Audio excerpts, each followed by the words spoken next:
नमस्कार मित्रांनो, उद्याच्या भागात एक मोठा धक्का बसणार आहे. निशी आणि ईशा मिळून तारिणीचं व्रत मोडण्यासाठी असा डाव आखतात की तारिणी सकाळी ब्रह्ममुहूर्तावर उठू शकणार नाही. मग खरंच पूजेत खंड पडणार का? घरावर मोठं संकट येणार का? हे जाणून घेण्यासाठी व्हिडिओ शेवटपर्यंत नक्की बघा. आणि जर अजून आपल्या चॅनलला सबस्क्राईब केलं नसेल तर आत्ताच सबस्क्राईब करून बेल आयकॉन नक्की दाबा. चला आता पाहूया आजच्या भागात नेमकं काय घडलं. आजच्या भागाची सुरुवात होते खांडेकरांच्या घरातील पूजेपासून. गुरुजी तारिणीला आणि केदारला डोक्यावर श्रीफळ घेऊन संपूर्ण घराच्या फेऱ्या मारायला सांगितलेल्या असतात. मात्र तारिणीच्या मनात मात्र वेगळंच वादळ सुरू असतं. तिच्या डोळ्यासमोर सतत कौशिकी, गुलाब आणि साधू सरांच्या बोलण्याचे फ्लॅशबॅक येत असतात. त्या विचारांमध्ये ती इतकी हरवलेली असते की तिच्या हातून श्रीफळ खाली पडतं. हे पाहून घरातले सगळेच घाबरून जातात. निशी लगेच म्हणते, हा अपशगुन झाला. गुरुजी सुद्धा होकार देतात.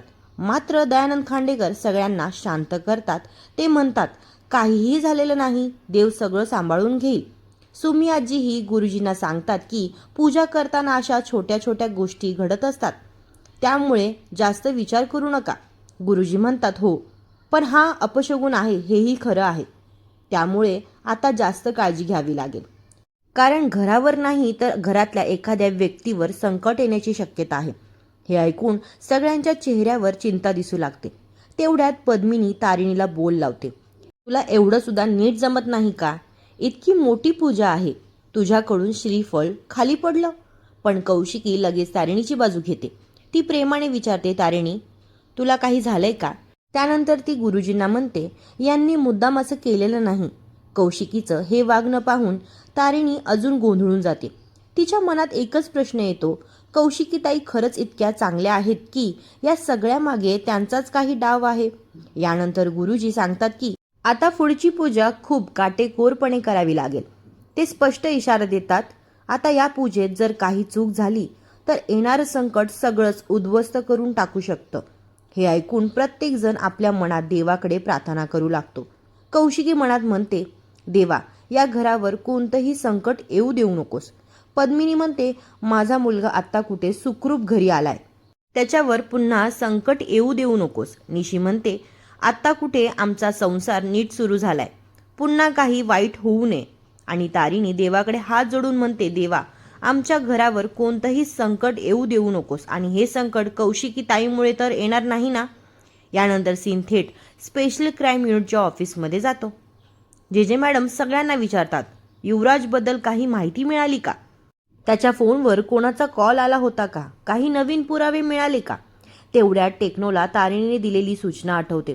जे मॅडमला अजून काहीही सांगायचं नाही म्हणून तो लगेच उत्तर देतो, निगेटिव्ह मॅडम, अजून काहीही मिळालेलं नाही.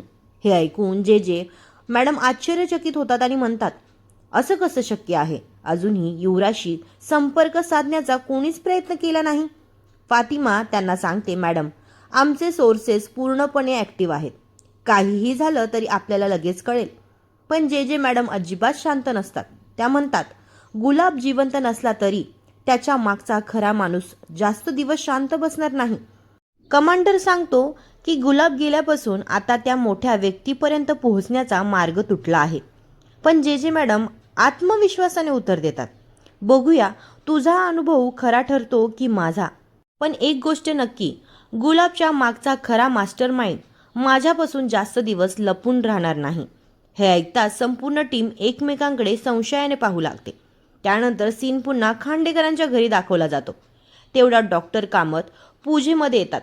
त्यांना दयानंद खांडेकर हसत म्हणतात, योग्य वेळी योग्य माणूस आलाय. डॉक्टर कामतही हसत उत्तर देतात आणि सगळ्यांशी गप्पा मारतात. त्यानंतर गुरुजी तारिणीला हळद कुंकू वाहायला सांगतात. स्वतः मंत्र म्हणायला सुरुवात करतात. तारिणीही त्यांच्या मागे मंत्र म्हणत पूजा करते. पूजा संपल्यानंतर गुरुजी तारिणीकडे पाहून म्हणतात, आजपासून या अनुष्ठानाची जबाबदारी तुझ्याकडे आहे. मोठी सून म्हणून रोज ब्रह्ममुहूर्तावर उठायचं, समयी लावायच्या, कलशाची पूजा करायची आणि हे व्रत पूर्ण होईपर्यंत फक्त दूध आणि फलहार घ्यायचा. यानंतर गुरुजी गंभीर आवाजात सांगतात, या पूजेत अजिबात खंड पडता कामा नये. जर खंड पडला तर संपूर्ण कुटुंबावर मोठं संकट येऊ शकतं. हे ऐकताच घरात पुन्हा शांतता पसरते. सगळे एकमेकांकडे पाहू लागतात. तेवढ्यात निशी टोमणा मारत म्हणते, तारिणी जमणार नसेल तर आत्ताच सांग. पण कौशिकी लगेच तिला थांबवते. सुमी आजी ठामपणे म्हणतात, तारिणी या घराची सून आहे. ती या घरावर कोणतंही संकट येऊ देणार नाही. डॉक्टर कामतही त्यांना साथ देतात आणि म्हणतात, तुम्ही अजून तारिणीला ओळखलेलंच नाही. ती खूप जिद्दी आहे.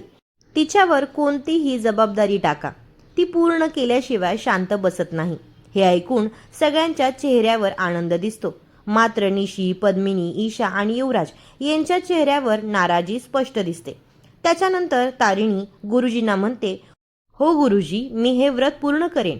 रोज ब्रह्ममुहूर्तावर उठेन आणि तुम्ही सांगितलेलं सगळं पाळेन.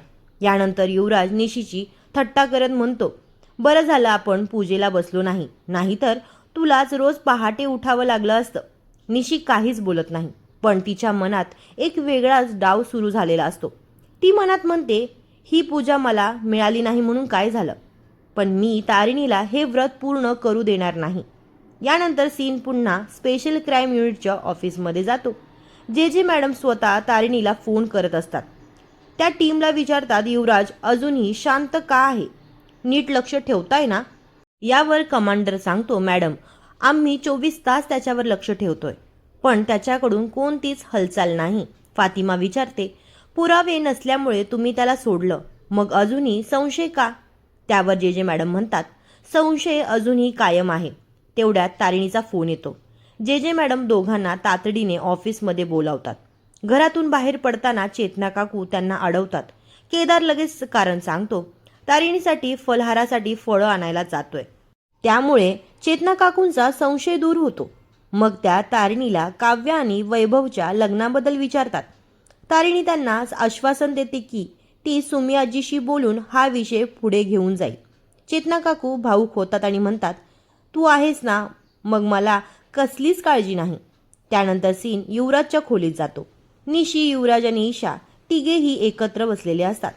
युवराज हसत विचारतो, चल आता सांग, तुझी आयडिया काय आहे? निशी हसते आणि म्हणते, जर तारिणी ब्रह्ममुहूर्तावर उठलीच नाही तर? युवराज आणि ईशा दोघेही तिच्याकडे आश्चर्याने पाहतात. मग निशी तिचा धक्कादायक प्लॅन सांगते. झोपेच्या गोळ्या, म्हणजे तारिणी वेळेवर उठणारच नाही आणि तिच्या पूजेत खंड पडेल. यानंतर बेलसेरे कुटुंबाकडे सीन जातो. यानंतर सुमी आजी आणि माधव काव्याच्या लग्नाबद्दल बोलत असतात. वैभवचं स्थळ त्यांना आवडतं, पण ते म्हणतात आधी सगळी चौकशी करू. तेवढ्यात मालती येते आणि रागाने म्हणते, माझ्या मुलीचं लग्न ठरवताना मला विचारायची गरज वाटली नाही का? यानंतर सीन स्पेशल क्राईम युनिटच्या ऑफिसमध्ये जातो. केदार आणि तारिणी स्पेशल क्राईम युनिटमध्ये पोहोचतात. जे मॅडम विचारतात, एवढा उशीर का झाला? केदार सांगतो, घरी पूजा होती. पण जे मॅडम त्या पूजेची खिल्ली उडवतात. यानंतर त्या ऑपरेशन गृहप्रवेशची आठवण करून देतात. त्या म्हणतात, गुलाबने शेवटी सांगितलं होतं की गुन्हेगार तुमच्या जवळच आहे, मग अजूनही तुम्ही त्याच्यापर्यंत का पोहोचलेले नाहीत? तारिणी शांतपणे उत्तर देते, घरात राहून माहिती काढायची असेल तर संयम ठेवावा लागतो. मात्र जे मॅडम एकामागून एक सगळ्यांवर संशय घ्यायला सुरुवात करतात. त्या दयानंद खांडेकरांचं नाव घेतात, मग कौशिकीचं, मग पद्मिनीचं, ईशाचं, चेतना काकूचं. हे ऐकून केदारलाही मोठा धक्का बसतो. तेवढ्यात तारिणीला कौशिकीचा जुना प्रसंग आठवतो आणि अचानक तिला चक्कर येते. ती खाली पडणारच इतक्यात केदार तिला पकडतो. संपूर्ण टीम धावत तिच्याकडे येते. केदार सांगतो, तिने सकाळपासून काहीच खाल्लेलं नाही. जे मॅडम तिला पाणी देतात आणि म्हणतात, स्वतःची काळजी घेत जा. आणि इथेच आजचा भाग संपतो. उद्याच्या भागात चेतना काकू तारिणीसाठी दूध घेऊन जाणार आहेत, पण त्याच दुधात ईशा गुपचूप जायफळ टाकणार आहे. निशीचा डाव यशस्वी होणार का? तारिणीला सकाळी जाग येणार की नाही येणार? आणि तिच्या पूजेत खरंच खंड पडणार का? हे पाहण्यासाठी उद्याचा भाग नक्की पहा. व्हिडिओ आवडला असेल तर नक्की लाईक करा. चॅनलला नवीन असाल तर चॅनलला सबस्क्राईब करायला विसरू नका. भेटू पुढच्या व्हिडिओमध्ये. धन्यवाद.